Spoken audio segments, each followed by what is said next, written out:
सफ़ारत पाकिस्तान। अगले रोज़ हम Medina Munawwara से रुखसत हो रहे थे। ये विदा मक्का मुअज़्ज़मा के विदा से कितना मुख्तलिफ था। मक्का मुअज़्ज़मा से तमाम ज़ायरीन एक ही दिन विदा होते हैं, इसलिए उसकी हैसियत विदाए अम्बोह की होती है।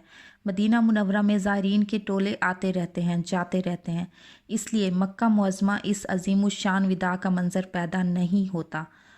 जहाँ तक अल्लाह वालों का ताल्लुक़ है, उसके विदा में खुशी का अंसर होता है, चूँकि वो इजाज़त के बगैर नहीं होते, और इजाज़त का मिल जाना हसूल खुशनुदी का पैगाम होता है।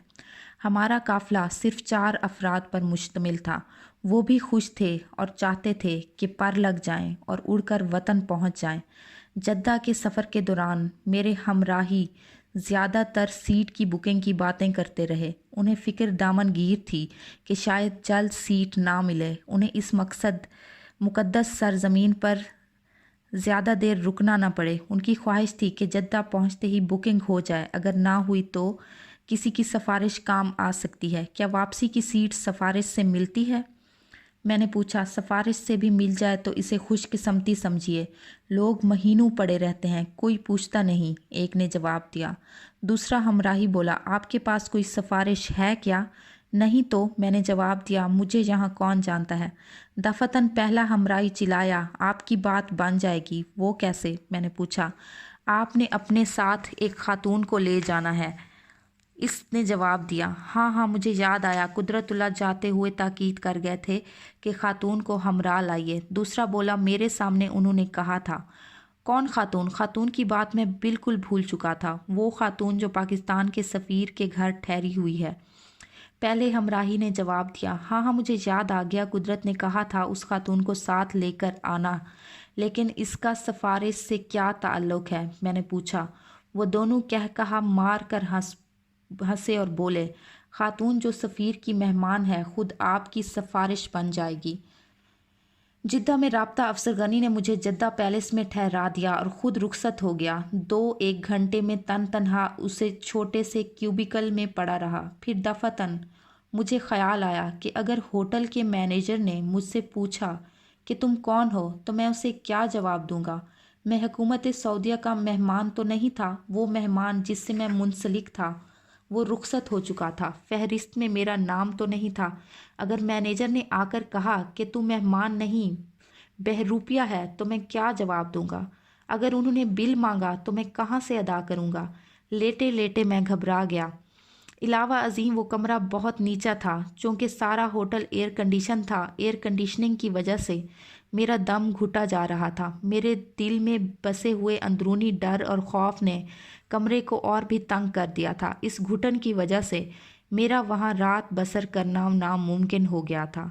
वैसे भी मेरी शदीद ख्वाहिश थी कि 8-10 दिन एक आम ज़ायर की तरह बसर करूं। मैंने उसका इजहार राब्ता अफसर से भी किया था, लेकिन राब्ता अफसर मेहमानदारी के फ़राइज़ की तकमील के ख़याल से मुसिर था कि मैं आराम व आसाइश से जद्दा पैलेस में क़याम करूं। मेहमानदारी के जज्बे की शिद्दत की वजह से उसने इस कदर असरार किया था और इसके असरार में इतना खलूस था कि मैं इनकार न कर सका। राब्ता अफसर के रुखसत होने के बाद जद्दा पैलेस की दीवारें मुझ पर तंग होनी शुरू हो गई थीं। एयर कंडीशन के शोर ने मेरा गला दबाना शुरू कर दिया। होटल की अदायगी के डर से मेरा दिल बैठने लगा। माहौल की घुटन ने मुझे ज़िच कर दिया, हत्ता कि मैं मजबूर हो गया। आधी रात के वक्त मैंने अपना बिस्तर सर पर उठाया, हाथ में सूटकेस पकड़ा और चोरों की तरह डरता डरता कॉरिडोर में दाखिल हो गया। खुशकिस्मती से उस वक्त तमाम बैरे डाइनिंग हॉल में मसरूफ़ थे, इसलिए किसी ने मुझे रोका नहीं। होटल से बाहर निकलकर जब मैंने एक राहगीर से मुसाफिर खाने का रास्ता पूछा तो उसका जवाब सुनकर दफातन मुझे महसूस हुआ कि मैं एक गैर मुल्क में आया हूँ। सारी रात मैंने न जाने कहाँ कहाँ मारा मारा घूमता रहा और फिर रात के पिछले पहर न जाने कैसे खुद ब खुद मुसाफिर खाने पहुँच गया। मुसाफिर खाना 4 सह मंजिला बैरक नुमा इमारतों पर मुश्तमिल था, जिनमें न जाने कितने वसीओ अरीज़ कमरे थे। रात के अंधेरे में एक कुशादा कमरे में ज़मीन पर बिस्तर बिछाकर पड़ रहा। मेरा ख्याल था कि सबसे ज़रूरी बात यह है कि मैं अपनी बुकिंग करा लूं, और बुकिंग कराना क्या मुश्किल बात है। बस सफ़ीर साहब के घर से राब्ता पैदा करना होगा और मोहतरमा से कहना कि सफ़ीर साहब से कहे कि सीट रिज़र्व करा लें। अल्लाह अल्लाह खैर सलाह। ये तो सिर्फ़ एक दिन का काम है। इस काम से फ़ारिग होने के बाद मैं आराम से मुसाफिर खाने के ज़ायरीन का जायज़ा लूँगा। इसलिए अगली सुबह सवेरे उठते ही मैंने पाकिस्तानी सफारत खाने में जा पहुंचा। फ़ौरन सफ़ीर साहब से मिलवा देंगे और फिर उनकी सिफारिश से बुकिंग हो जाएगी और हम दो एक दिन के अंदर अंदर कराची पहुंच जाएंगे। पाकिस्तानी सफारत खाने पहुँचकर मैंने बड़ी शान से बिल्डिंग का जायज़ा लिया। बिल्डिंग के बैरूनी अहाता नुमा सहन में 50-60 पाकिस्तानी खड़े थे। वो बड़ी हसरत से सफारत खाने की बिल्डिंग की तरफ देख रहे थे। दफ्तर की इमारत के सामने 2-3 चपड़ासी स्टूलों पर बैठे थे ताकि कोई साइल दफ्तर में दाखिल ना हो सके।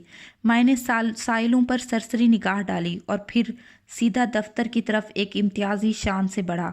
मैं साइल तो नहीं, मैं कोई अर्जी लेकर तो नहीं आया, मुझे कोई सरकारी काम नहीं, मुझे ये लोग क्यों रोकने लगे।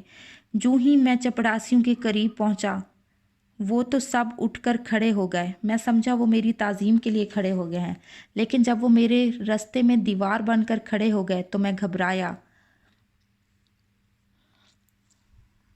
देखिए, मुझे सफ़ीर साहब से मिलना है, मैंने तहक़्क़ाना अंदाज से कहा। इधर जाकर बैठ जाइए, एक अहाता नुमा सहन की तरफ इशारा करके बोला। अभी छोटे साहब आकर बात करेंगे। मैंने अपनी आमद के मुतालिक मज़ीद तफसीलात बयान करने की कोशिश करना चाही, लेकिन इन कारकुनों के तेवर देखकर हिम्मत ना पड़ी।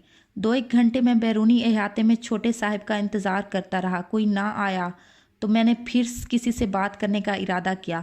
इन चपरासियों से बात करना बेकार था। ये अनपढ़ लोग भला बात को क्या समझेंगे। हाँ, अगर दफ्तर का कोई आदमी हो तो इतने में क्या देखता हूँ कि दफ्तर से एक बाबू निकलकर बाहर आ रहा है। मैंने दौड़कर उसे जा लिया। जनाबे वाला, मुझे सफ़ीर साहब से मिलना है।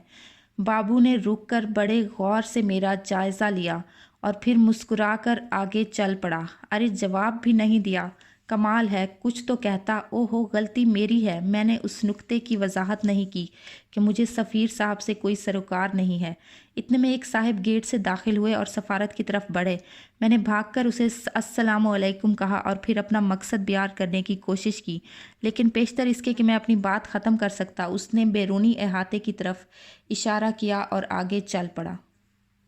रोज़ में सफ़ारत खाने के अहाते में सहरा नवर्दी करता रहा और आते जाते को कहता रहा कि मुझे सफ़ीर साहब से मिलना है। मैं साइल नहीं हूँ, मेरा कोई ज़ाती काम नहीं है। फिर सफ़ारत के तमाम अहलकार मुझसे वाकिफ़ हो गए। पहले तो वो मेरी बात सुनकर मुस्कुरा देते थे, फिर जो ही मैं करीब पहुँचा वो खुद कहते, आपने सफ़ीर साहब को मिलना है ना, ज़ाती काम से नहीं। आप अहाते में इंतज़ार करें, छोटे साहब अभी आकर बात करेंगे।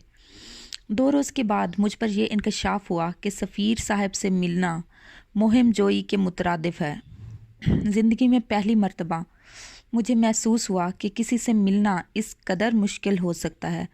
पाकिस्तान में बड़े बड़े अहलकारों से मिला था। मुझे इल्म था कि बड़े लोगों से मिलना एक दुश्वार काम होता है।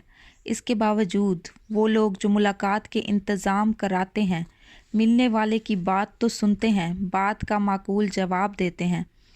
चलो माकूल ना सही, लेकिन जवाब तो देते हैं, बात तो सुनते हैं। मुझे खुद सदर घर में एक छोटा अहलकार होने की हैसियत हासिल रही है। साइलों से मिलने के मौके मिले हैं, लेकिन ऐसी कैफियत तो मैंने कहीं नहीं देखी थी। तीसरे रोज़ दफ़तन मुझे ख़याल आया कि क्यों ना फ़ोन को आजमाऊं, शायद फ़ोन से बात बन जाए। लेकिन सफ़ारत का फ़ोन नंबर कैसे हासिल हो। सफ़ारत का फ़ोन नंबर हासिल करने के लिए तीसरे रोज़ फिर सफ़ारत खाने जा पहुंचा। वहाँ जिस साहिब से फ़ोन नंबर पूछता वो मुस्कुराकर कहता, हाँ मुझे इल्म है, आप सफ़ीर साहब से मिलेंगे, और फिर आगे बढ़ जाता। सारा दिन मैं सफ़ारत में घूमता फिरता रहा। शाम को नाकाम मुसाफिर खाने में लौट आया। मुसाफिर खाने में आवारा फिरते हुए दफ़तन मेरी निगाह बड़े बड़े बोर्डों पर जा पड़ी जो बारिकों पर लगे हुए थे।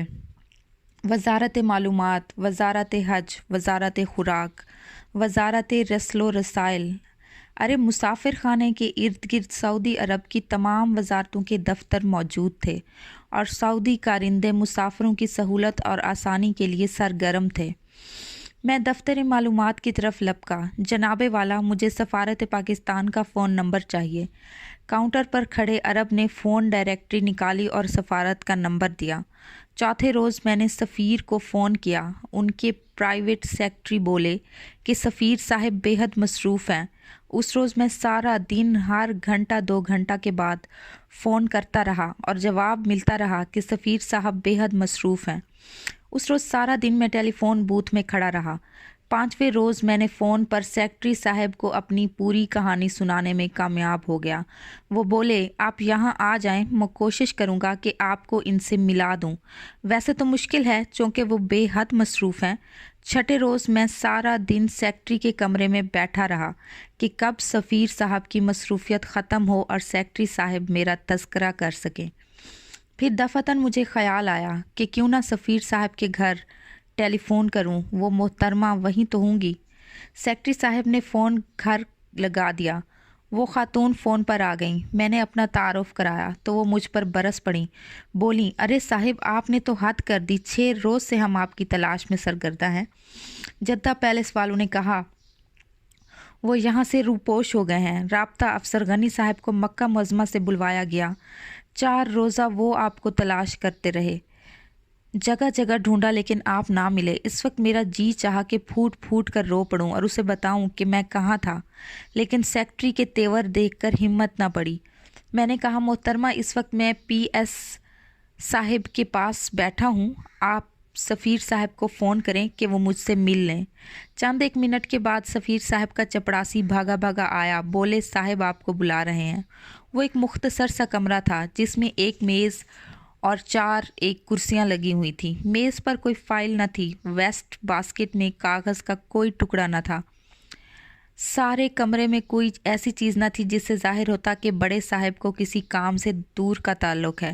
بڑے صاحب کرسی پر بیٹھے اخبار پڑھ رہے تھے۔ مجھے دیکھتے ہی وہ اٹھ کر کھڑے ہو گئے، بڑے اخلاق سے مجھے بٹھایا اور اتنی محبت سے میری روح پوشی کا گلہ کرنے لگے کہ میں گھبرا گیا۔ مجھے یقین نہیں آ رہا تھا کہ یہ وہی بڑے صاحب تھے جن کو ملنے کے لیے میں 4 روز سفارت میں جوتے چٹا کھاتا پھر رہا تھا، 2 روز ٹیلی بوتھ میں ایستادہ رہا تھا، 1 دن PS کی حضوری میں بیٹھا رہا۔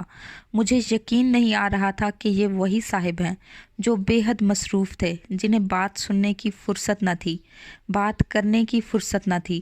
بڑے صاحب کو ملنے سے پہلے میں نے بارہا سوچا تھا کہ جب میں ان سے ملوں گا تو یہ کہوں گا، وہ کہوں گا، لیکن جب میں ان سے ملا تو مجھ میں ایک عجیب سا احساس جاگا۔ میں وہ ہوں جو سفیر صاحب سے مل رہا ہوں، ان سفیر صاحب سے مل رہا ہوں جنہیں ملنے کے مطمئنی ہفتوں سے باہر کے احاطے میں کھڑے چھوٹے صاحب کا انتظار کر رہے ہیں۔ اور پھر صرف مل ہی نہیں بلکہ میری آمد پر وہ اٹھ کر کھڑے ہو گئے۔ انہوں نے مجھ سے مصافحہ کیا، میرے ہاتھ پر ان کے ہاتھ کا لمس ابھی تک گرم ہے۔ آپ PIA میں حسینی صاحب کو ملیں، میں انہیں فون کر دوں گا، جلد بکنگ ہو جائے گی انشاءاللہ، سفیر صاحب نے کہا۔ سفارت سے باہر نکلتے ہوئے میں نے اہلکاروں اور سائلوں پر حقارت بھری نگاہ ڈالی۔ اے لوگو، میری طرف دیکھو، میں وہ ہوں جو سفیر سے مل کر آیا ہوں، میں وہ ہوں جس سے سفیر صاحب نے مصافحہ کیا ہے۔ بے شک میرا ہاتھ سونگھ کر دیکھ لو، اس میں ابھی تک سفیر صاحب کے دست مبارک کی بو ہے۔ ہٹ جاؤ میرے راستے سے، ہٹ جاؤ، با ادب، با ملاحظہ، ہوشیار۔